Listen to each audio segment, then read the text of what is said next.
보물이 되는 지식을 찾아 떠납니다. 펼쳐라 보물지도. 네, 사람이라면 누구나 나이를 먹습니다. 우리도 함께 늙어가고 있는데요. 우리 두 분은 슬프다. 어떻게 나이를 먹고 싶은지 궁금해요. 들어봅시다. 제일 많이 늙으신 연장, 네, 먼저 늙어가고 계시는 우리 경현 씨. 네. 저는 일단은 100살까지는 살고 싶어요. 예. 정말요? 왜냐면 미래가 어떻게 바뀔지 너무 궁금해서. 예. 그럴 것 같아요. 진짜 경환 씨는 궁금하고 막 말하고 싶고 노래 부르고 싶고 하고 싶은 게 또 많을 것 같아요. 노년에도. 노래도 계속 만들어야 되니까. 맞아. 저는 가늘고 길게 살겠습니다.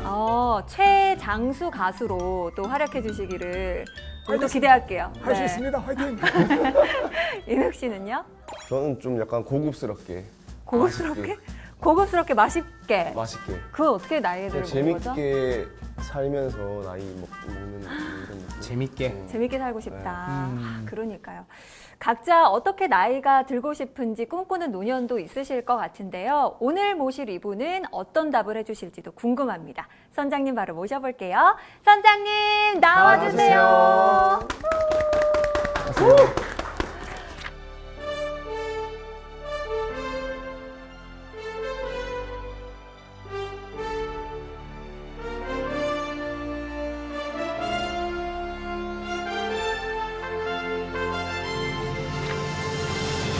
우리 선장님께서 지금 계시는 곳이 노년내과라고 들었거든요. 네. 사실 노년내과가 조금 생소하기도 해요. 어떤 곳인지 좀 알려주시죠. 네, 노년내과는 어르신이면서 어느 정도 이상 노쇠가 있고 복잡한 여러 가지 질환들이 동반되는 경우에 질병을 중심으로 보지 않고 사람을 중심으로 놓고 여러 가지 질병이나 또는 기능적인 문제나 드시고 계신 약들이 어떻게 상호작용을 하는지를 좀 파악을 하고 불필요한 것들은 좀 덜어내기도 하고 또 놓치고 있는 것들은 또 추가해드리기도 하는 그렇게 사람을 중심으로 치료하는 겁니다.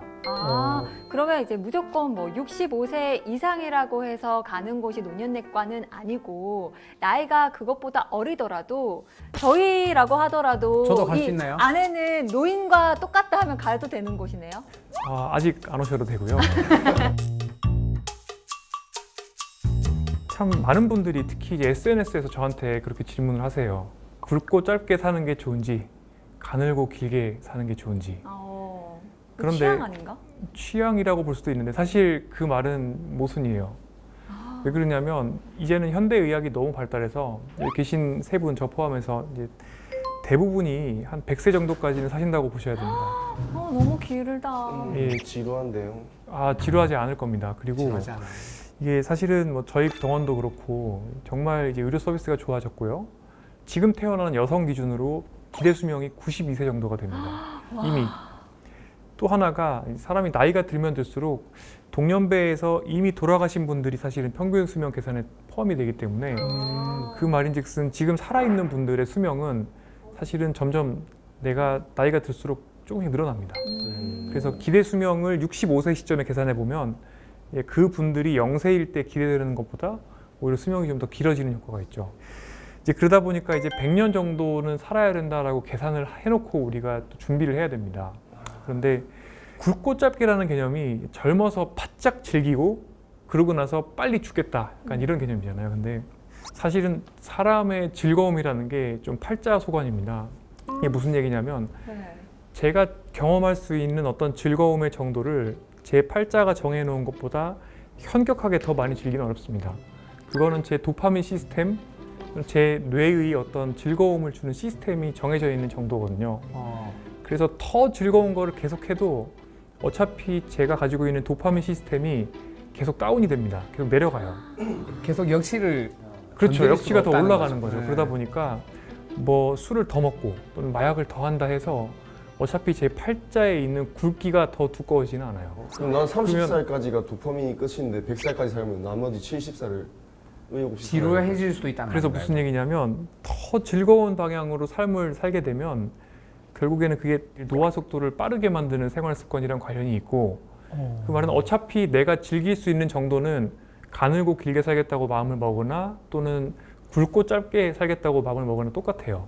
총량이 있다는 네, 어차피 총량이 있는 거죠, 네. 즐거움은. 그런데 만약에 이제 70세 정도에 이미 내가 노쇠해지고 또 집 밖을 나오기가 어려워지고 또 간병인 쓰셔야 되고 침상 생활 하시게 되면 남은 여생 동안은 사실은 삶의 질이 많이 떨어지죠. 그렇죠. 그러면 오히려 그러니까 더 총량으로 보면 더 가늘고 사는 기간은 어차피 동년배랑 비슷할 수도 있는 거예요.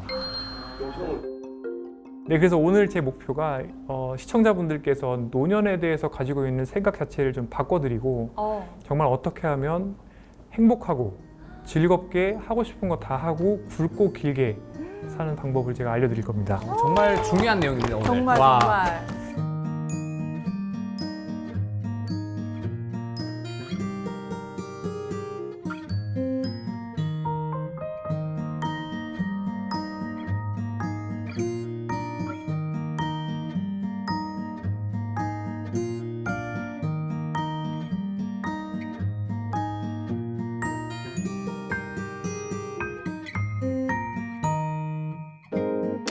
우리가 가지고 있는 생각을 좀 바꿔야 됩니다. 지금 사실은 이제 TV를 틀거나 유튜브를 켜면 맨날 우리나라 망했다는 다큐멘터리들이 나오고요. 또 출산율이 계속 줄어듭니다. 네. 그러다 보니까 뭐 우리나라 이제 희망이 없다, 정해진 미래다. 그래서 뭐 여러 가지 그런 부정적인 뉴스 기사들이 계속 나옵니다.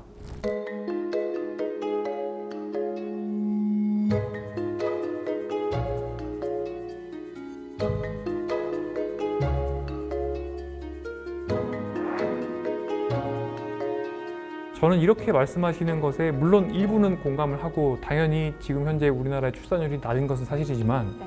반대편에서 사실은 더 살펴봐야 될 것들이 있습니다. 뭐냐면요. 많은 인구학자분들이 생산 가능 인구에 굉장히 집중을 하세요. 그래서 15세부터 64세까지를 생산 가능 인구라고 이야기를 하는데 일할 수 있는 나이를 말하는 그렇죠. 일을 할 수 있는. 그런데 65세가 되면 갑자기 그때부터 사람이 그러면 돌봄 서비스의 대상이 되어야 되고 또는 연금을 받는 사람이 되어야 되고 집에 있고 밖으로 안 나오고 그러니까 65세가 되면 별안간 사람의 의미가 달라진다라는 가정이 있는 것 같아요. 맞아요. 모든 대부분의 복지제도의 기준이 네. 사실 65세잖아요. 네, 그래서 그 기준을 물론 제가 바꾸자는 말씀을 오늘 드리는 건 아니지만 너무 당연하게 우리 사회가 65세 이상인 사람들이 증가되는 거를 굉장히 어둡게 생각한다는 거죠. 그런데 실은 지금 65세로 되는 분들과 30년 전에 65세를 갓 넘는 분들이 있어요. 그런데 지금 우리가 생각하는 어떤 통계학적인 또는 인구학적인 의미에서의 65세 이상 분들을 바라보는 관점은 굉장히 옛날 2000년대나 90년대의 65세 이상 분들과 같은 잣대로 우리가 본다는 거죠. 이제 그러다 보니까 당연히 이 65세 인구가 늘어나서 이분들이 일하는 것도 부정적으로 생각을 합니다. 예를 들어서 나를 위한 인지 예비능을 높일 수 있는 신체 활동, 사회 활동, 인지 활동을 늘리는 것과도 관련이 있어요. 지금 뭐 일본이나 싱가포르나 다른 나라들은 어떻게 하면 건강 수명을 늘리면서 동시에 더 나이가 들어도 현역 생활을 유지하게 만들까를 고민합니다. 평생 현역 마인드로 일을 하는 거는 나를 위한 활동이란 말이에요.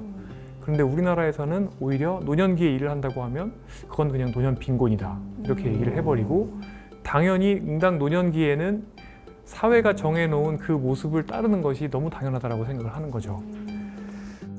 청년이 그냥 쉬었음이라고 요새 이야기를 하면 사회 문제다라고 또 보도를 많이 합니다. 근데 실은 청년이 일을 안 하면 그거는 청년 실업이고 노년은 65세가 지나는 순간 그때부터 일할 권리를 또 빼앗겨야 되는 건 또 아니거든요. 그래서 생애 주기 관점에서 봤을 때는 어쨌든 일을 가지고 있는 것이 일을 또 하는 것이 적어도 내 머리를 위해서 좋은 거고 또 내 다리 근육, 신체 기능을 위해서도 좋은 거고 또 사람들과 관계를 맺으면서 또 뇌의 자극도 받게 되고 여러 가지가 또 좋다라고 생각을 해야 되는 거죠. 그럼 우리 엄마 말이 맞은 거네. 왜요? 어머니가 지금 나이가 70이거든요. 네. 올해.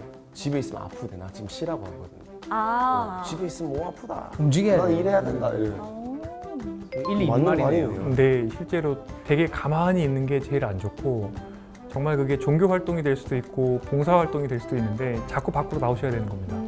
댁 밖으로 나오시고 사람을 만나고 부대껴야지 그 기능 상태가 유지가 되는데요.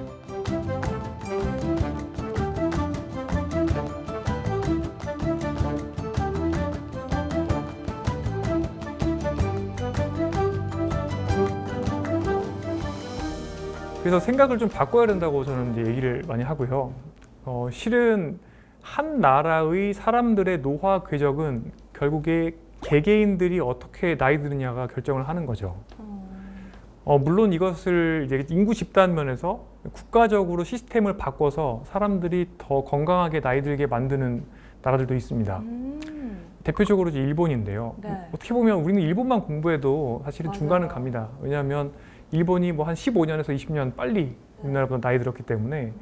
근데 첫 번째로 일단은 일본은 그걸 알았어요. 어르신들이 간병인을 안 쓰시려고 하면 근력 운동을 해야 되고 스트레칭을 해야 되겠구나. 지역 사회에서 운동할 수 있는 환경을 만들자. 이게 딱 20년 전부터 일본이 열심히 한 겁니다. 두 번째로 나이가 들어도 계속해서 일을 하셔야지 치매에 안 걸리고 노쇠에 빠지지 않는구나. 이거를 이해를 하고 일본에서는 75세 이상을 후기 고령자라고 부르는데 이 후기 고령자분들이 어떻게 하면 더 현역 생활을 오랫동안 유지할 수 있을지 고민을 합니다. 실은 이런 노력들을 안 했으면 마이너스 성장을 해야 되는데 이런 노력을 한 결과로 그래도 0%대의 성장을 했다라는 이제 분석을 하시는 경제학자들도 있습니다. 우리가 경쟁하는 나라 중에 싱가포르가 있죠. 네. 일본이 이렇게 하는 걸 보고 싱가포르는 조금 더 나아갔습니다. 우선은 젊은 사람부터 노화 궤적을 건강하게 만들어야 만성질환이 예방이 되고 만성질환이 예방이 되어야 나이가 들었을 때 노쇠가 적고 그래야 치매도 안 생기고 돌봄 요구도 예방할 수 있다는 거죠. 그러다 보니까 아예 싱가포르는 국가 전체를 느리게 나이 드는 도시로 만들려고 노력을 합니다. 그래서 지금은 뭐 제6의 블루존 이렇게 얘기를 합니다. 블루존이 뭔가요? 블루존이라는 게 세계 5대 장수 마을이거든요.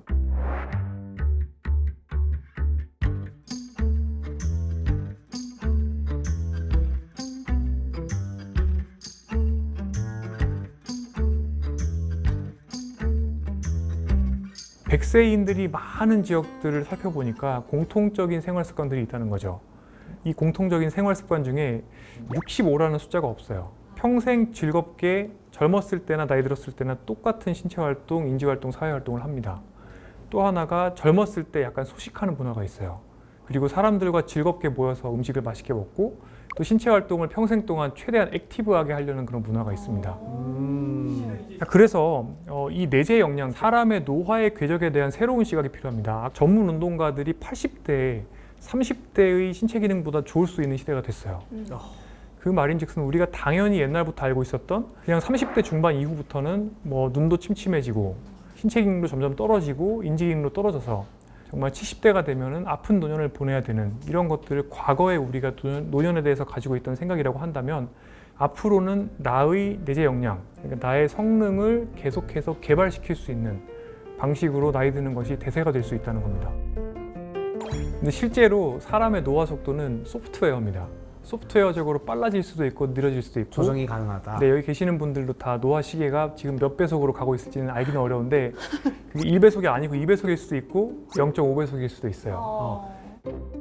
네, 20대 중반의 청년 1000명을 모집을 해서 20년 동안 노화 속도를 분석을 해봤거든요. 네. 뉴질랜드에서 분석을 했는데 최저는 0.5배속이에요. 최고는 2.5배속까지 나옵니다. 2.5배속이요? 네, 2.5배속이면 20년 동안 50년어치 늙은 거예요.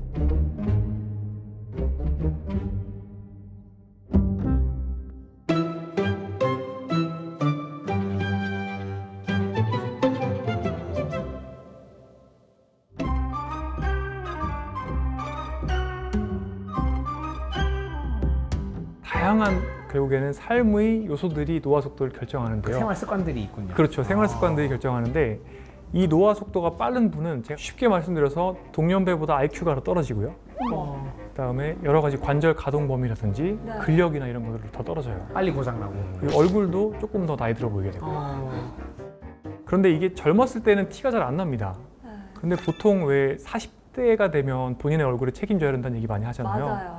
그런 것처럼 이제 60대가 되면 본인이 가지고 있는 질병 목록에 조금 책임을 져야 됩니다. 그래서 저희 그룹이 한국인, 66세 한국인 100만 명 데이터를 다운을 받아서 이분들의 고장 정도를 가지고, 다시 말해서 내재 역량 정도를 가지고 줄을 쫙 세웠습니다. 고장 정도가 많은 분, 가장 많은 분들은 가장 적은 분들에 비해서 76세, 그러니까 이후에 10년 동안 노화를 경험한 다음에 76세에 돌아가실 가능성이 4배 이상 높았습니다. 두 번째로, 사실 우리나라 분들이 치매를 따로 떼어놓고 생각하시는 경우가 많아요. 하지만 전체적으로 몸의 노화가 많이 된 분들은 미래에 치매 걸릴 가능성도 당연히 올라갑니다. 저희 갑자기. 연구에서는 3.5배였습니다. 근데 이 세 번째로 가장 무서운 게 뭐냐면 75세, 76세가 되었을 때 노인장기요양보험 등급을 받고 그때부터 간병인 쓰시고 댁에서 못 나오실 가능성이 11배 높습니다. 고장이 적은 분들에 비해서 고장이 높은 분들은 동년배에 비해서 리스크가 그만큼 올라가는 거예요. 그러니까 무슨 얘기냐? 내가 그동안 노화 궤적을 어떻게 관리했느냐에 따라서 실제로 우리가 100살까지 산다고 했을 때 마지막 25년 정도를 내가 돌봄 요구가 있는 상태로 삶의 질이 굉장히 떨어진 상태로 굉장히 가늘게 보내게 되느냐 아니면 하고 싶은 거 다 하고 정말 젊은 사람과 다르지 않은 신체 기능과 인지 기능을 가지고 노년을 보낼 수 있느냐를 결정을 한다는 거죠. 그러면 저희가 어떤 노년을 보낼지는 우리가 지금 어떻게 생활하고 관리하는지가 너무나도 중요하겠네요. 지금부터 누적이 되는 거고요. 또 그런데 또 너무 부정적으로 생각하실 필요는 없는 게 중년 이후부터 시작하시더라도 상당히 많은 부분을 다시 회복할 수가 있습니다. 저희 아직 기회 있어요? 그럼요. 다행이다. 완전 다행이다. 망했는데 지금 지금 여기 계신 세 분은 네. 아직 시작도 안 했습니다. 다행입니다. 아직 기회가 있습니다.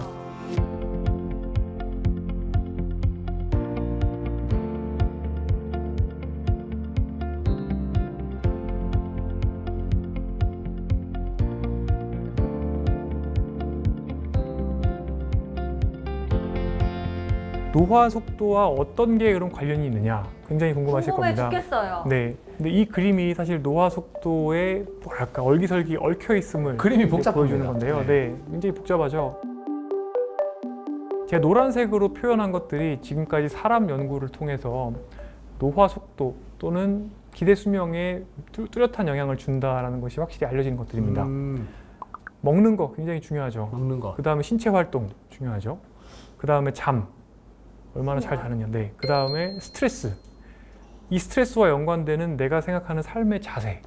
그 다음이 이제 음주와 흡연 같은 또 기호식품. 내가 어떤 것들을 즐기느냐 이런 것들인데 이런 것들이 근데 다 거미줄처럼 연결이 되어 있습니다. 어떤 의미냐면 내가 최대한 빠른 시간 내에 돈을 모아야겠다. 그리고 그 다음에 파이어를 하고 그 다음부터는 욜로를 하겠다. 그런 분들 많으세요. 요즘에는 또 그런 게 또 각광을 네. 받지 않습니까? 4시간만 자야 되고 굉장히 일을 열심히 하고 맞아요. 또 N잡을 하고 네. 이제 그런 마인드셋으로 내가 삶을 채워넣고 모든 시간에 잠은 줄이고 도파민으로 즐거움으로 가득 삶을 채워넣고 또 성취로 채워넣는다. 제가 요즘 그렇게 살고 있습니다. 아 네. 그러시군요. 그렇게 되면 이제 큰일 수면이 났다. 줄어들죠. 어. 잠을 아끼게 되면 스트레스 호르몬이 굉장히 올라갑니다. 스트레스 호르몬이 올라가게 되면 콜티솔이라고 우리가 부르는데 콜티솔이라는 물질이 항상 계속 높아져 있는 상태에 살게 되면 첫 번째로 뇌가 녹습니다. 뇌가 녹아요? 네. 녹아요? 큰일 났다. 스트레스는 전두엽 기능을 떨어뜨리고 실제로 스트레스 호르몬이 전두엽 기능을 떨어뜨리며 해마 기능을 떨어뜨린다. 그러니까 전두엽 기능은 사람을 사람으로 만들어주는 뇌거든요. 하기 싫은 거 해야 되는데 내가 하려면 전두엽 기능이 나와줘야 됩니다. 의지력과도 관련이 있고. 네, 의지력이랑 관련이 있고 자기 통제. 기억을 하려고 해도 전두엽 기능이 필요하고 기억을 끄집어내려고 해도 필요합니다. 두 번째, 해마가 쪼그라듭니다. 그럼 치매에 가까운 뇌가 되는 거예요. 어떡해. 기억력이 떨어지는 거. 오, 세 번째로 큰일 났네. 스트레스를 많이 받는 사람은 편도체가 활성화됩니다. 편도체가 활성화된다고요? 네, 편도체는 화가 나거나 맹수가 나를 쫓아오거나 아니면 내가 욕심을 부리고 싶거나 이럴 때 활성화가 되는 뇌의 종주죠. 분노 조절이 잘 안 되고 막 이런 거잖아요. 그렇죠. 이 세 가지가 결국에는 충동 조절이 안 되는 사람을 만들죠. 그래서 조심해요. 저는 의지력으로 생활 습관 관리가 불가능하다고 얘기를 합니다. 왜냐하면 의지력은 한계가 있다. 네, 전두엽 기능이 떨어지고 편도체가 활성화되면 그 사람은 결국에 자연히 손이 가는 게 더 자극적인 음식, 더 기름진 음식, 술, 담배, 그다음에 쇼폰 비디오, 결국에 도파민을 주는 것들을 더 쫓게 됩니다. 쇼츠나 릴스 같은 것도. 네, 그래서 결국에 저게 요즘 말로 하면 도파민 중독 상태고 불교식으로 얘기를 하면 번뇌입니다. 번뇌. 네. 이 악순환이 사실은 뇌에 계속 영향을 주는데 편도체가 과활성화되게 되고 스트레스가 많으면 잠은 더 못 자요. 스트레스는 회복 수면을 방해합니다. 회복 수면. 네, 스트레스가 많으면 잠을 들기가 어렵고 잠이 얕아지고 잠을 일찍 깨요.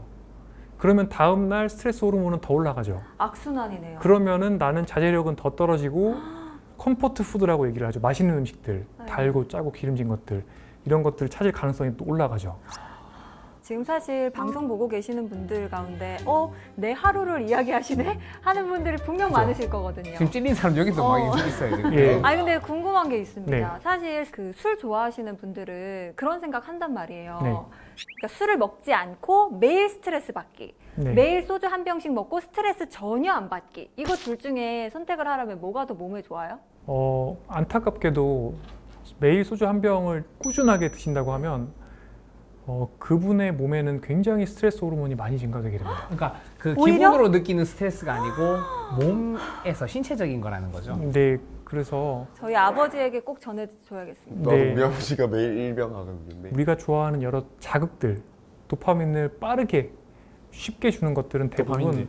또 반대급부가 있습니다.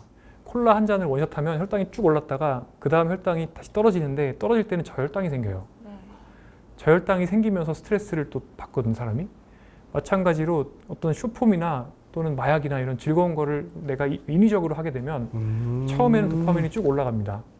그러다가 도파민 레벨이 쭉 떨어지면서 그때 스트레스를 받습니다. 스트레스를 받으면 또 뭐 전두엽이 높고 또 높고 이렇게 점점 안 좋아지는. 네. 내가 좋아하는 거만 자꾸 다 하지 말라는 것처럼 들려.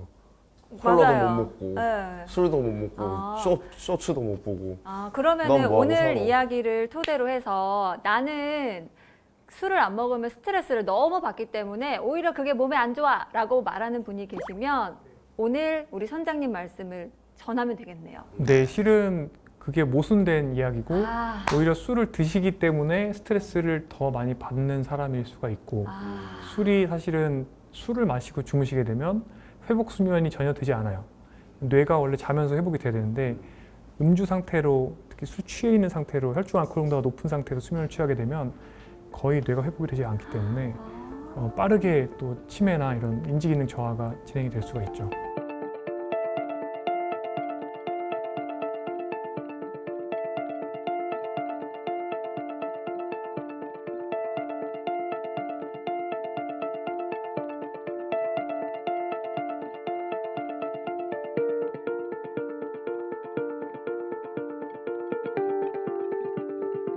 스트레스 호르몬이 제가 지금 뇌를 녹인다고 말씀드렸는데 스트레스 호르몬이 대사적으로 또 어떤 일들을 벌리는지를 말씀드리겠습니다. 스트레스 호르몬이 높게 되면 내 몸으로 들어오는 에너지를 내가 어떻게 활용할지가 바뀝니다.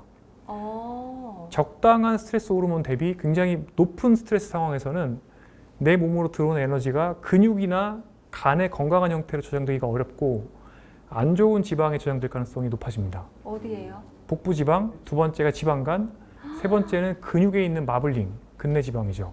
그러니까 안 좋은 지방 삼총사로 내가 섭취한 에너지가 들어갈 가능성이 증가돼요. 쓸데없는 곳에 기름이 끼게 된다. 그렇습니다. 그런데 이 기름들은 지방 호르몬 중에 나쁜 호르몬들을 만들어내게 되고 또 렙틴이라고 해서 내가 충분히 밥을 먹었을 때의 포만감을 느끼는 호르몬이 있는데 이 호르몬에 대한 저항도 만들게 되고요. 또 염증 물질을 분비하고 인슐린 저항성을 만들어요. 그럼 포만감을 잘 못 느껴서 더 먹게 되는. 더 먹게 되고 그 에너지는 또 지방으로 가고 근육으로는 안 가니까 또 인슐린 저항성이 생기면 근육을 잘 못 만들거든요, 사람이. 그러면 근육은 빠지고 배는 나오는. 그래서 제가 저 ET 그림을 그려놓은 겁니다. 저 ET 저희 회사에 많이 계신데 저희 회사나 제 친구들 중에 많아요 ET. 네, 네, 현대인들은 사실 많이 갖고 있는 그죠, 체형이잖아요. 배낭 네, ET. 맞습니다. 실제로 우리나라 3040 보면 남성은 절반 정도가 거의 비만이고요. 여성은 평균 체지방률이 30% 정도 됩니다. 마른 비만. 네, 마른 비만이 정말 많은 거죠. 그러니까 현대 사회에서 굉장히 자극적인 음식과 술과 수면을 내가 충분히 취하지 못하는 환경, 잠을 못 자는 환경에 노출되어 있다 보면 결국에 몸에 스트레스 호르몬이 많아지고 그 다음에 따라오는 거는 식습관이 나빠지고 또 근육이 축나게 되면 활력이 떨어지니까 운동은 못 하게 되고 그러면 근육은 더 축나고 모든 것들이 악순환을 돌게 되는데 다 연쇄적이네요. 이 상황에서 인슐린 저항성이 오게 되고 또 염증 물질이 나오게 되면 내 노화 시계가 빨라집니다. 내 몸의 노화 속도는 가속 노화로 가는 거죠. 그러다 보면 노화 세포가 몸에 많이 생기게 되고 이 노화 세포는 또 일군의 염증 물질을 분비하기 때문에 이 염증 물질은 또 근육을 녹이고 고혈압, 당뇨, 고지혈증, 대사질환, 만성질환을 가속시키는 거예요. 그 결과로 또 뇌혈관이 나빠지면 또다시 전두엽 기능이 떨어지게 되고 해마 기능이 떨어지니까 결국에 가속 노화는 가속 분해를 만들고 가속 치매를 만들고 그만. 예, 이게 다 뱅글뱅글 도는 겁니다. 약은 계속 늘고. 계속 똑같은 이야기 이렇게 한 10시간 할 수 있을 것 와. 같아요. 이게 뭐- 그렇기 때문에 생활 습관은 여러 가지 노화 속도에 영향을 주는 인자들은 거미줄처럼 엮여 있기 때문에 한 가지만 내가 과락에 빠지면 나머지 요인들도 같이 나빠지게 됩니다. 그렇기 때문에 이 과락을 피하고 최소한을 지켜주는 게 굉장히 중요하다는 거죠. 근데 대부분의 우리 건강 프로를 보시거나 아니면 유튜브 비디오를 보면 뭐를 해라, 뭐를 먹어라, 뭐 맨발 걷기를 해라, 뭐 이런 식으로 나오는데 사실은 내가 더 잘 하려고 노력을 하는 것보다는 나에게 여러 가지 내재 역량 또는 노화 속도와 관련 있는 도메인 영역 중에서 가장 취약한 부분을 채우려고 하는 노력이 중요합니다.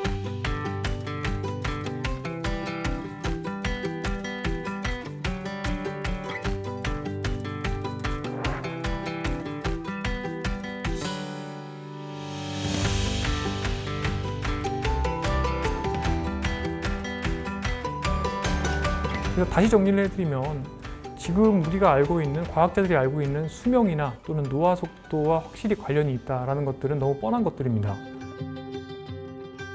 잘 먹어야 되고 충분히 움직여야 되고 마음 챙김 된 상태를 만들고 스트레스 관리를 해야 되고 잘 쉬고 잘 자야 되고 술, 담배를 줄여야 되는 거죠. 근데 제일 안타까운 건 무엇이냐? 우리나라 젊은 사람들 모습을 봤을 때는 제가 말씀드렸던 노화 속도 관련 인자들이 갈수록 나빠지고 있다는 거죠. 운동 실천율이 우리나라가 싱가포르 사람들의 절반밖에 안 됩니다.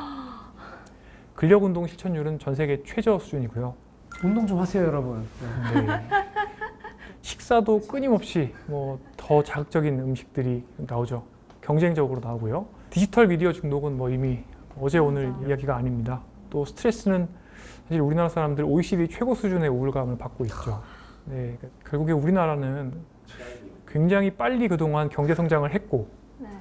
가속 사회죠. 그러니까 가장 가속 빠르게 성장을 하면서 더 빠르게를 외쳐왔던 나라인데 그렇게 되면서 가속 노화 사회를 만들어 온 겁니다. 근데 사실 보는 분들은 또 그런 생각 많이들 하실 것 같아요. 나도 당연히 건강한 식재료로 요리해서 먹고 싶고 배달 음식 안 먹고 싶고 네. 운동 시간 내서 하고 싶지만 내가 뭐 회사 왔다 갔다 하는데 왕복 뭐 2시간 걸리고 야근도 밥 먹듯이 하고 네. 정말 잠도 오래 푹 자고 싶지만 잠잘 시간도 없다 네. 하시는 현대인들이 많거든요. 네, 맞습니다. 그렇기 때문에 내가 저걸 몰라서 안 하는 게 아니야. 맞습니다. 할 수 있는 여력이 없어 하는 분들도 많기 때문에 네. 네. 정확한 지적이시고요. 제가 그래서 가처분 시간에 대해서도 고민을 많이 합니다. 가처분 시간이요. 예, 그러니까 자는 시간이랑 일하는 시간 또 통근 시간 빼고 내가 어떻게 쓸 수 있는 시간인데 이 시간이 몇 시간 안 됩니다. 우리나라는 예를 들어서 회사에서 9시간 일하고 8시간 자고 그다음 왕복 4시간을 통근을 한다. 딱 그래 버리면은 가처분 시간이 3시간 남아요. 그러면은 그 시간 동안 먹고 운동하고 쉬고를 다 해야 되는 겁니다. 그게 안 되다 보니까 보상 심리 때문에 결국에 밤에 하이볼 원샷 하면서 맞아. 치맥 먹자. 쇼폰 보고 뭔가 이렇게 빨리 스트레스를 풀고 싶은 생각이 또 빠지게 되고 그러면은 수면의 질이 또 나빠지고 그러면 다음 날 스트레스 레벨은 더 올라가니까 또 마블링 그 다음 날 밤에는 또 막 이렇게 막 뱅뱅 도는 겁니다. 맞습니다. 그러다 보니까 2020년대 지금부터는 사실은 건강 관리와 평생 학습과 일하는 게 다 평행으로 가야 되는 겁니다. 그러니까 굉장히 같이 이른 가야 나이부터 20대, 30대부터 건강 관리도 해야 되는 거고 이미 질병이 생긴 다음에 관리하면 늦죠.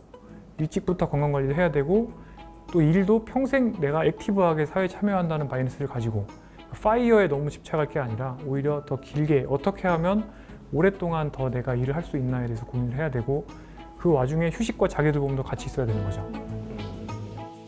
자, 그래서 결국에 지금 우리나라 사람들이 노화 속도를 느리게 만들기 위해서는 내 삶에서 내가 중요하게 생각하는 것들의 포트폴리오에 대한 조정이 좀 필요합니다. 더 즐기고 싶고 더 빨리 이루고 싶고 더 많은 것들을 가지고 싶고 다 이해가 되지만 그런 것들만 중요하게 생각을 하고 나에 대한 자기 돌봄, 자기를 돌보지 않으면 무언가 건강한 생활 습관을 끼워 넣을 때가 하나도 없는 거예요. 내가 생각하는 삶에서 중요한 것들, 재조정이 필요한 거죠. 그 재조정 이후에 나에게 중요한 것에 공간이 좀 생겨야 그 다음에 그 공간에 건강한 것들을 집어넣을 수가 있는 겁니다.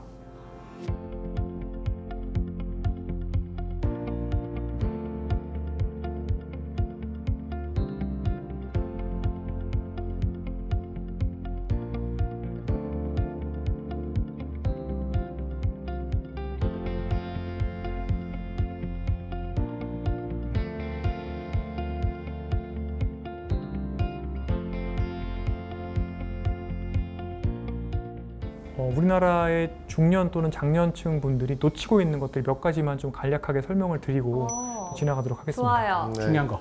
첫 번째는 우리 몸을 어떻게 써서 평생 100세 동안 걸을 수 있는 시스템을 만드는 겁니다.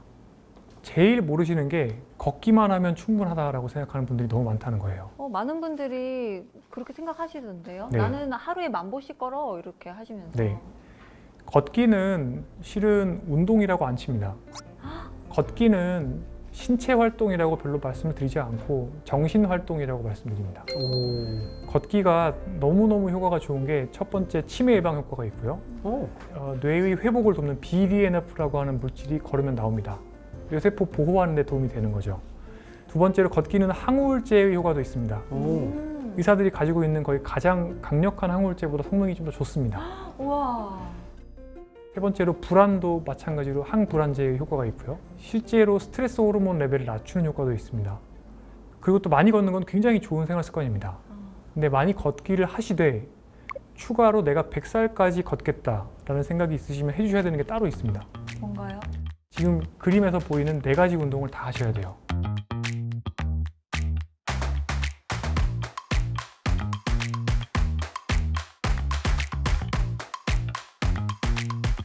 첫 번째 유산소 운동입니다. 유산소 운동. 걷기도 유산소 운동의 일종이긴 한데 걷기는 앉아있는 것에 한 3배 정도의 에너지만 씁니다. 제가 말씀드린 유산소 운동은 앉아 계시는 것에 한 5배에서 9배 정도가 넘어가는 에너지를 쓰는 자극이 운동입니다. 좀 와야 된다. 네, 그래서 숨을 헐떡일 정도요? 네, 숨이 좀 차야 되고요. 그다음에 땀도 좀 나야 됩니다. 우리 그러니까 어르신들도 운동할 때 그렇게 해야 된다는 거죠. 네. 아, 그래야지 심폐지구력이 유지가 되거나 향상될 수가 있습니다. 꾸준하게 이 일을 해주시면 정말 80대에도 젊은 성인과 비슷한 심폐지구력을 가지실 수가 있어요. 오. 네. 그다음에 두 번째로 저항 운동입니다. 이건 근력 운동인데요. 특히 코어 근육을 중심으로 코어와 근위 대퇴근이라고 해서 허벅지 근육의 성능을 만들어 놔야 거의 100세까지는 내가 걸으실 수가 있습니다. 그럼 저항 운동이라는 걸 뭔가를 밀거나 밀고 당기고 매달리거나 이 정도? 매달리고 다 포함됩니다. 오. 그다음 세 번째로 유연성 운동입니다. 사람이 30대 중반이 되면 그때부터 관절 가동 범위가 굉장히 빠르게 줄어들고 그렇게 되면 결국에 관절을 유연하게 모든 관절을 통합적으로 사용하기가 어려워집니다. 그럼 어떻게 되느냐? 60대 후반 70대가 되면 여기저기 근골격 시스템이 안 아픈 데가 없게 됩니다. 삭신이 다 쑤신. 그렇죠. 허리도 아프고 무릎도 아프고 왜냐하면 관절을 유연하게 사용 못하다 보면 결국에 특정 관절에 스트레스가 더 많이 가는 거예요.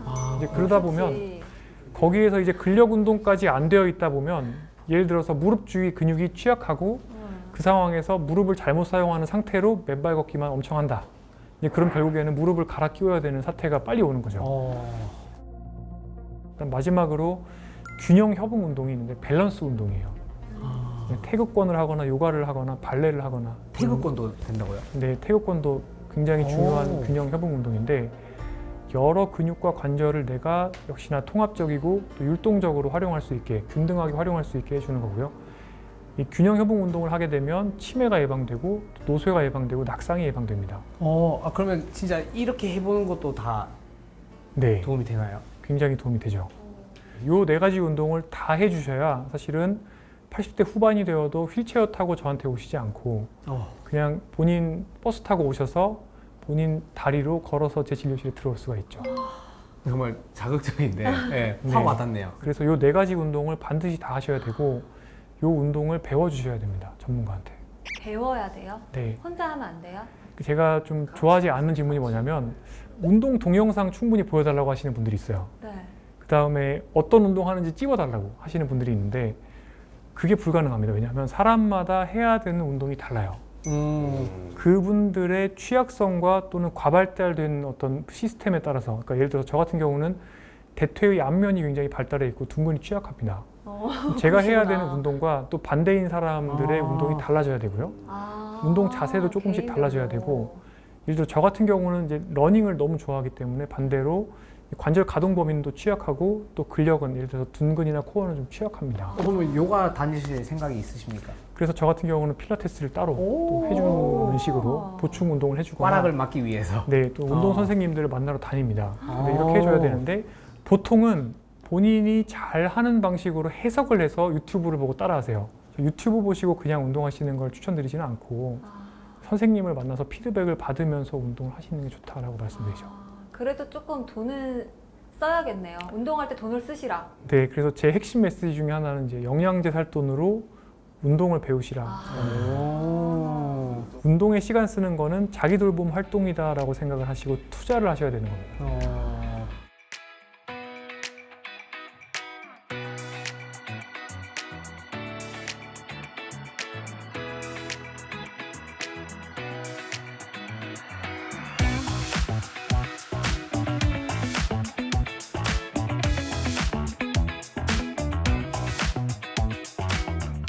그 운동으로부터 이제 선순환을 만들 수 있습니다. 그래서 맞아. 네, 운동은 약이다라고 말씀을 많이 드립니다. 그 선순환이 생기면 조금만 브릿지 하시고 코어 운동하시고 그 다음에 많이 걸으시고 조금씩 파워워킹 하시고 두세 달만 노력을 하시면 정말 사람이 달라 보일 수가 있고 뭐 서 있는 자세라든지 이런 것들도 굉장히 많이 달라 보이게 됩니다. 맞아요. 진짜 근데 저는 선장님 말씀에 너무 공감을 하는 게 운동을 열심히 하기 시작하면 운동한 게 아까워서 먹는 것도 건강한 음식으로 먹고 싶어지게 되고 네. 그리고 운동하면 몸에도 좋지만 그 하루가 개운하잖아요. 그래서 스트레스 지수가 막 낮아지니까 마음적으로도 힐링이 되더라고요. 그러니까 말씀하신 것처럼 운동이 진짜 선순환으로 이끌 수 있는 요소가 분명한 것 같아요. 네, 저도 실제로 이걸 많이 느끼고 있는 게 제가 외래 진료를 하고 나면 굉장히 피곤하거든요. 그때 이제 스트레스 호르몬이 정말 끝까지 차 있는 상태로 방에 딱 들어가면 사실 그때는 아무런 일을 할 수가 없어요. 저는 그때 그러면 헬스장에 그냥 갑니다. 와, 대단하시다. 그냥 1시간 정도 달리면 그 다음에 이제 완전히 뇌가 리셋이 되는 걸 느껴요. 그 다음에 돌아와서 일을 하기 시작하면 깨끗한 두뇌의 상태로 스트레스가 다 빠지고 다시 텐션이 올라온 상태로 일을 할 수가 있는데 그 시간을 아끼려고 더 일하는 시간을 늘려봐도 생산성이 나오지 않는 거죠. 맞아. 그래서 효율이 떨어져. 오히려 그 퍼포먼스를, 생산성을 만들고 일을 더 잘하려면 차라리 운동에다가 투자를 좀 하는 게, 시간 투자를 미리 하는 게 저는 더 효과적이라고 생각을 합니다.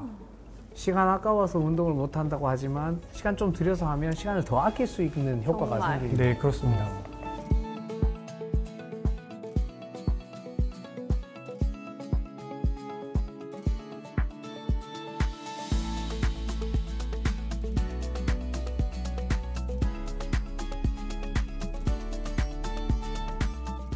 그 다음이 이제 마음 챙김인데요. 마음 마음 챙김. 챙김. 이거 어려워요, 마음 챙김. 마음 챙김이 어려운데 네. 현대 사회에는 마음 노침된 상태로 우리가 우리를 이끌어갈 수밖에 없는 환경이죠. 그건 사실은 한 가지 미망 때문입니다. 그러니까 우리가 이 원리를 몰라서 그래요. 즐거움은 곧 반대급부의 불쾌가 따라온다는 것을 이해를 하지 못해서 그래요. 처음에 쾌락 자극을 숏폼을 본다거나 하이볼을 원샷 한다거나 또는 뭐 담배를 핀다거나 해서 쾌락 자극을 느끼게 되면 처음에는 우리 몸에 기댐 핵이라는 뇌의 앞부분에 있는 핵이 있는데 여기서 충분한 즐거움을 느낍니다. 하지만 그 즐거움이 또 빠져나가고 나면 그 다음엔 반대급부의 스트레스가 따라오는데 문제는 이 자극이 반복될수록 오늘도 똑같은 자극을 받고 내일도 받고 모레도 받고 자극이 반복되면 될수록 기댐 핵은 점점 더 둔감해지게 됩니다. 그러면은 내가 기대했던 것만큼의 자극이 안 나오면 나는 불쾌와 스트레스를 더 크게 느끼게 됩니다. 그래서 안타깝게도 즐거움을 쫓아갈수록 우린 점점 더 불쾌를 많이 경험하게 돼요. 그래서 즐거움으로 가득 채우기 위해서는 예전에 그리스 에피쿠로스 학파가 얘기했던 것처럼 어느 정도는 건강한 즐거움을 나한테 줘야 되는 것이고요. 건강하지 않고 부자연스러운 과잉의 즐거움을 주게 되면 여기 가속노화로 빠지는 거죠. 아, 건강한 즐거움. 네. 그건 괜찮다. 네. 네. 알겠습니다. 사실 그래서 건강한 즐거움이 뭐냐 생각을 해보면 이런 겁니다. 책을 본다. 책을 보기 위해서는 사실은 내 대뇌 피질이 충분한 양의 도파민을 느껴야 되는데 자연스러운 도파민이 나와줘야 내가 책을 볼 수 있거든요. 글쓰기를 한다라고 했을 때도 자연스러운 도파민이 어느 정도 나와주면 그 도파민에 의해서 또 성취감을 느끼게 되고 조금씩 도파민을 내가 천천히 느끼게 됩니다. 액티브한 인지활동을 통해서 도파민을 얻는 것은 사실은 반대급부가 거의 없습니다. 지적 활동이네요. 네, 그래서 인위적으로 내가 도파민을 얻을 수 있는 여러 가지 수동적인 방법들에 비해서 액티브하게 내가 어떤 정서 활동을 하는 것들 또는 운동은 오히려 내 몸을 스트레스를 주면서 도파민을 또 얻는 거잖아요. 이런 종류의 활동들은 반대급부가 없는 활동들이라고 볼 수 있습니다. 그래서 사실은 명상을 하거나 아니면 운동을 하거나 아니면 회복 수면을 취하거나 이런 좀 현대적인 관점에서 봤을 때 노재민 활동들이 사실은 스트레스 레벨을 오히려 줄여줄 수가 있고요. 꿀재민 활동들로 삶을 가득 채우게 되면 반대급부 현상 때문에 사실은 스트레스가 더 많아집니다.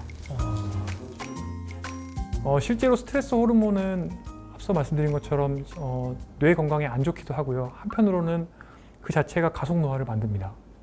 왜냐하면 대사 건강에서 처음에 말씀드린 것처럼 내 몸으로 들어오는 에너지를 더 많은 부분을 건강하지 않은 지방으로 집어넣게 되고요.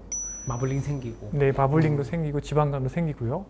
또 그런 지방 조직들은 만성염증을 만들고 또 인슐린 저항성을 악화시키는데 이 인슐린 저항성이 또 노화 속도랑 밀접한 관련이 있거든요. 또 스트레스 호르몬이 많으면 면역력도 떨어져요. 우리가 면역력을 증가시키는 뭐 아연을 먹는다, 또 뭐 영양제를 먹는다 많이 얘기하시는데 사실 면역력을 좋게 만드는 방법 중에 스트레스 관리하는 것만큼 좋은 방법이 없습니다. 정말 중요한 거네. 네, 왜냐하면 스트레스 호르몬, 콜티솔이라는 게 사실 내과 의사들이 실제로 면역 억제를 위해서 사용하는 약이기도 하거든요. 네, 실제로 그렇습니다. 그래서 스트레스를 많이 받는 사람이 감기도 잘 걸리고 중병에도 잘 걸리고 심지어 면역세포가 자연스럽게 제거해줘야 되는 암세포 제거가 잘 안 되기 때문에 스트레스를 많이 받으면 암도 걸릴 수 있는 겁니다. 네, 그래서 정말 그 스트레스 관리는 굉장히 중요한 노화 제어의 활동이면서 사실은 스트레스를 직접적으로 관리하는 것만큼 중요한 게 나에게 중요한 것들의 포트폴리오를 바꿔서 인위적인 자극들을 빼내는 과정도 굉장히 중요한 거죠.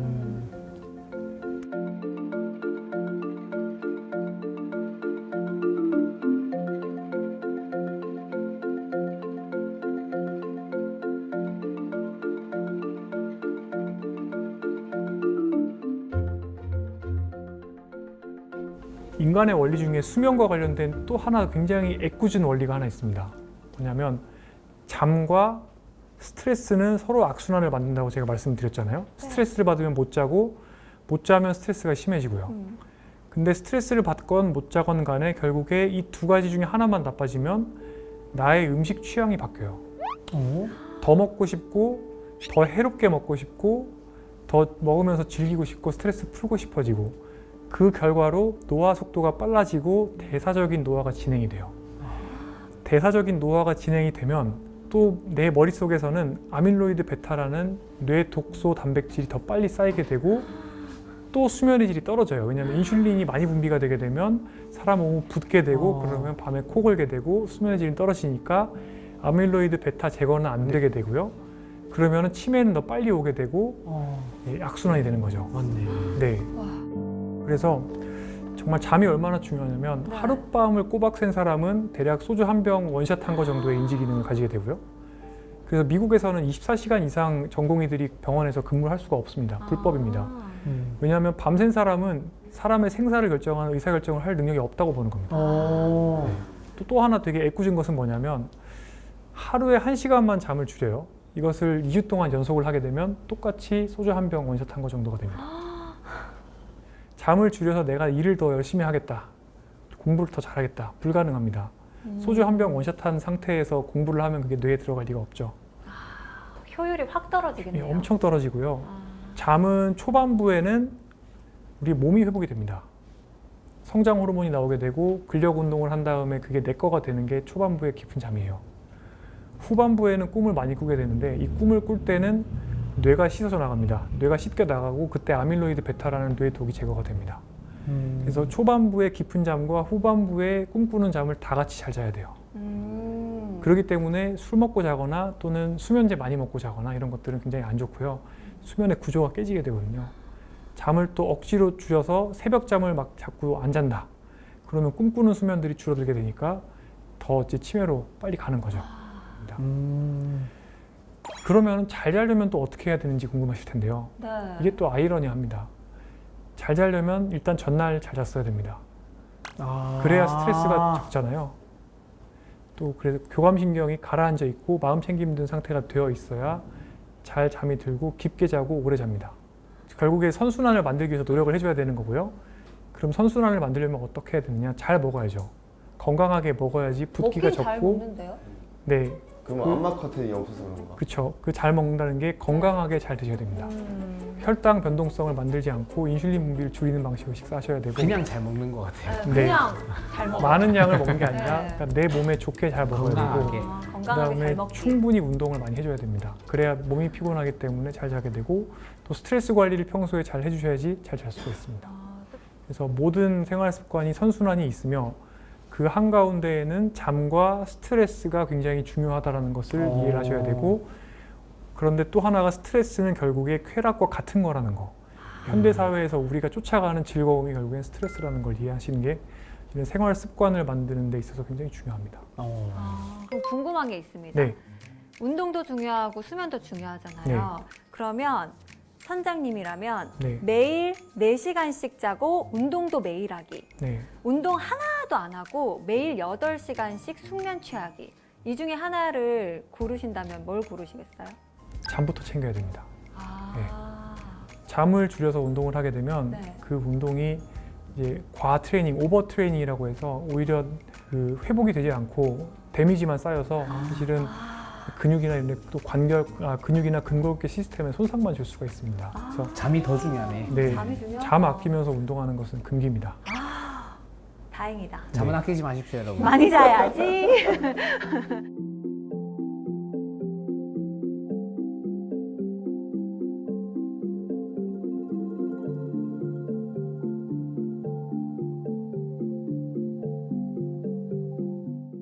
또 하나가 젊었을 때 해야 되는 것과 나이 들었을 때 해야 되는 게 조금 달라질 수 있어요. 예를 들어서 당뇨 고혈압을 예방하기 위해서는 젊어서는 너무 과식하는 거 좋지 않고 충분히 유산소 운동 많이 하시고 약간 소식하시고 또 즐겁게 사시면서 술, 담배 아끼는 게 좋죠. 근데 만약에 노년기에 이미 근감소가 오는 상태, 노쇠가 온 상태에서 그때 당뇨가 확인이 됐다. 그때는 전략이 달라져야 돼요. 왜 그러냐면 노년기가 되면 몸이 바뀌어요. 그때부터는 단백질을 충분히 드시고 하루 세 끼 균등하게 나누셔서 복합 탄수화물과 단백질을 충분히 섭취하셔야 그래야 겨우 근력이 유지가 돼요. 그런데 우리나라 분들은 다 거꾸로 하시는 경우가 많아요. 실제 통계 데이터를 분석을 해보면 네. 젊은 분들은 칼로리 섭취도 많고 단순당, 정제 곡물 이런 거 많이 드시고 또 운동은 되게 안 하세요. 그러다가 연배가 드신 다음에 그때부터 갑자기 뭐 정말 하루에 몇 시간씩 맨발 걷기 하시고 정말 잡곡밥만 드시고 채소만 드시고 아침에는 또 식욕 떨어지거든요. 네. 노년기가 되면은 씹기가 힘들고 식욕도 떨어지기 때문에 고기가 안 땡겨요. 그러다 보면 아침에는 채소만 드시고 소식하면 오히려 속이 편하다라고 저한테 오셔서 말씀하시는데 사실은 그렇게 말씀하시는 분들일수록 더 잘 드셔야 돼요. 100만큼 드시고 싶으시면 120 정도는 드셔주셔야 되고 단백질을 잘 드셔주셔야 되고 고기도 많이 드셔야 되는데 오히려 그 시기가 되면 고기를 드시기 싫다 이렇게 말씀하시는 분들이 많아요. 참 이게 인생이 얄궂다라는 네. 생각이 드는 게 젊었을 때는 고기가 그렇게 땡기거든요. 네. 근데 또 나이가 좀 드시면 고기가 좀 부담스럽다 하시잖아요. 오히려 반대로 필요할 때는 반대군요. 네, 이것도 중용이 있는 거예요. 그러니까 대사적 관점에서 봤을 때는 과잉도 노화 속도를 빠르게 만들기 때문에 젊었을 때는 과잉을 줄이고 그 과잉을 줄여놓으면 사실은 내 몸이 노쇠해지는 시점도 더 뒤로 밀려요. 그러니까 더 오랜 시간 동안을 젊은 몸으로 지내실 수가 있는 거고요. 결국에는 때가 돼서 노쇠한 시점이 오게 되면 네. 그때부터는 초등학생처럼 드셔야 됩니다. 쉽게 말씀드리면. 성장기 때처럼 네, 그래야 근육이 유지가 됩니다. 잘 먹어야 돼요. 네, 그래서 제가 이제 10대 또는 10대 이전에는 이 밥에 고깃국을 드셔도 되고 네. 그 다음에 노년기가 되면 노인의 몸을 가지게 되면 그때도 이 밥에 고깃국을 드시면 됩니다라고 말씀을 드리거든요. 대신에 젊었을 때는 과잉을 줄여야 되고 그게 노화 속도를 느리게 만들고 미래에는 또 노쇠를 예방하고 두 가지를 다 할 수 있는 방법이에요. 근데 많은 분들이 이 개념을 모르시죠. 다이나믹하게 우리 몸의 대사적인 과잉과 또는 어떤 부족이 바뀌어간다 이런 것들을 잘 모르시고 있기 때문에 그러니까 때에 맞지 않은 노력을 하시는 거예요. 마치 젊어서는 욜로를 하시고 돈을 다 쓴 다음에 그 다음에 이제 60대가 되어서 그때부터 저축을 시작하는 거랑 비슷한 거죠. 늦었어. 예. 그래서 있을 때 잘해야 되고 또 이미 잃어버렸으면 또 그때도 나를 좀 지킬 수 있는 방법이 있다는 거죠. 있을 때 잘해.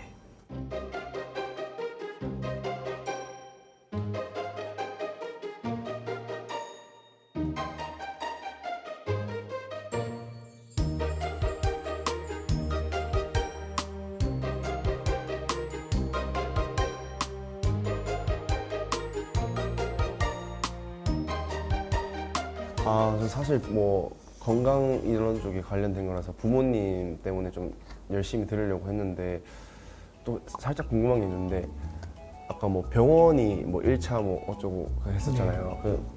몸이 좀 안 좋으시면은 한 군데 병원을 그냥 계속 가는 게 좋은 걸까요?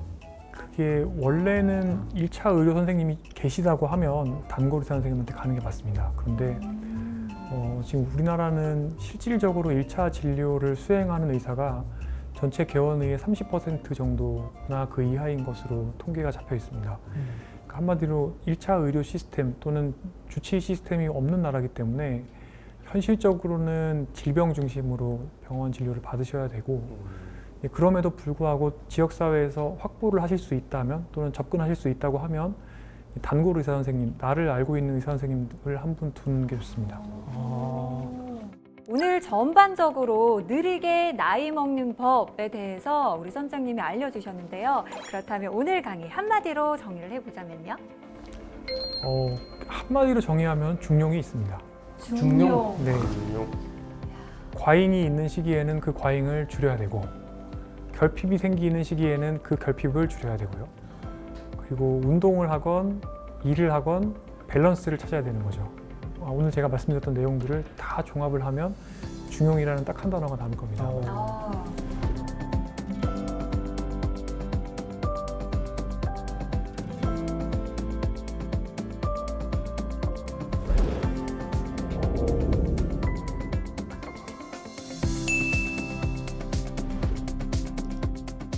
중용의 마음가짐으로 살아야겠습니다. 네, 오늘 노년내과 1인자 우리 정의원 선장님과 함께 했는데 두 분 어떻게 들으셨어요?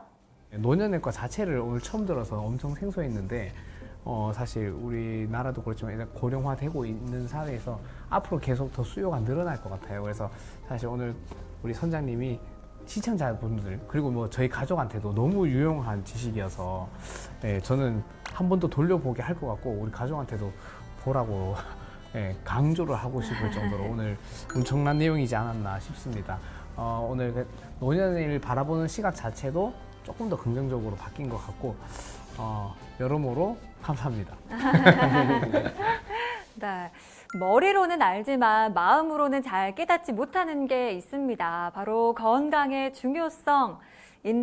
건강을 잃으면 모든 것을 잃는다는 사실. 오늘 여러분의 노활의 시계를 늦추는 방법들 충분히 알려드렸으니까요. 이제 실천만이 남았습니다. 우리도 녹화 끝나고 운동부터 좀 하러 가죠. 해야 됩니다. 네, 좋습니다. 재미있고 유익한 지식 강의는 앞으로도 계속됩니다. 다음 주에도 찾아라. 보물지도 운동하러 갑시다. 운동하러 갑시다.